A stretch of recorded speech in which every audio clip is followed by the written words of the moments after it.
کتنے گھر ہیں جن گھروں کے اندر پاکستانی سیریل نہیں دیکھے جاتے؟ لعنت ہے ان سیریلوں پر جو دیور کو بھاوج کے ساتھ زنا کرنے پہ ابھارے. بڑی بہنیں جو اپنے منگیتر کے ساتھ معاذ اللہ حرام کاریوں پہ ابھار. ہنسنے کی بات نہیں ہے، لٹ رہا ہے نشیمن، لٹ رہا. تمہیں کالی گھٹاؤں کا نہیں پہچاننا آیا، اندھیرے سے دھواں اٹھتا ہے اور تم کہتے ہو ساون ہے. نشیمن جل رہے ہیں.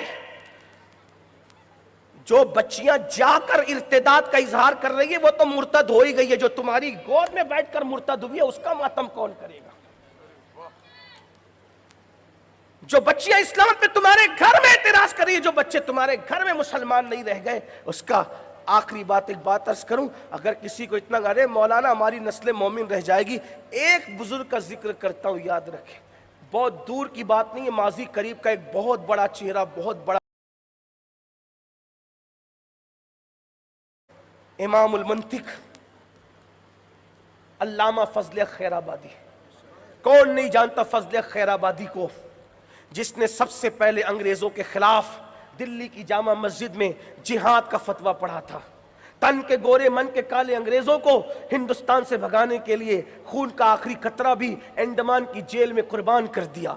جس کو بیل گاڑی کے پہیے سے باندھا گیا تو جب ہڈیاں ٹوٹتی تھی تو وہی فضلیہ کہتے تھے اغثنی یا رسول اللہ، اغثنی یا رسول. جیل میں بھی جس کے دل کا تعلق مصطفیٰ جان رحمت سے ٹوٹ نہ سکا، جو جیل کی تنہائیوں میں بھی بیوی بچوں کو یاد کرنے کی بجائے آمنہ کے لال کو یاد کرتے رہے، وہ فضل خیر آبادی.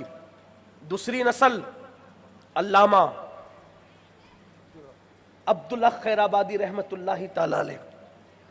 اس کے بعد کی نسل نام نہیں لیتا، کچھ مدھم ہوئی، اس کے بعد کی نسل میں اور مدھم پن آیا، اور آج فضل خیر آبادی کی نسل میں کچھ ایسے لوگ ہیں جو اسلام پر اعتراض کر رہے ہیں ٹی وی پہ بیٹھ کر. جب فضل خیر آبادی کے خاندان کے لوگ مرتد ہو سکتے ہیں، فضل کون ہے؟ کوئی معمولی ہستی ہے؟ وجہ گھر میں اگر اسلامی ماحول کا ہے، یہ جمعہ کے دن صرف 2 رکعت کے لیے ٹوپی پہن لینا اور عید کے دن سر پہ رومال باندھ لینا، یاد رکھنا آنے والا دور بڑا بھیانک ہمیں بتائے گا. اللہ پاک فرماتا ہے ثم لتسألن یومئذ عن النعیم. اللہ تم سے نعیم کے بارے میں پوچھے گا. جوانی کی ذمہ داریوں میں ایک ذمہ داری یہ ہے، جب تک بچے ہیں ان کو موڑ دو، ڈھال دو، اسلام کے سانچے میں ڈھال دو. اپنے گھروں میں اسلامی ماحول قائم کرو. باپ برمنڈا پہن کر کے گھومے گا، چڈی پہن کر گھٹنے دکھائے گا تو بیٹے نے کب پورا لباس پہننا ہے؟ ماں کھلے سر جیو ولیمے میں شرکت کرے گی تو بیٹی نے کب دوپٹہ لینا ہے؟ یاد رکھنا فتنہ ارتداد صرف میمورنڈم، تحریک، جلسے، کانفرنس، درد بھری باتوں سے نہیں ہم اس کا خاتمہ کر سکتے ہیں. ہر بندہ اس کے لیے بہترین رکن ثابت ہو سکتا ہے، بہترین مجاہد ثابت ہو سکتا ہے. ایک کام کرنا ہے، ہر آدمی صرف اپنے گھر میں اسلام کو نافذ کر لے.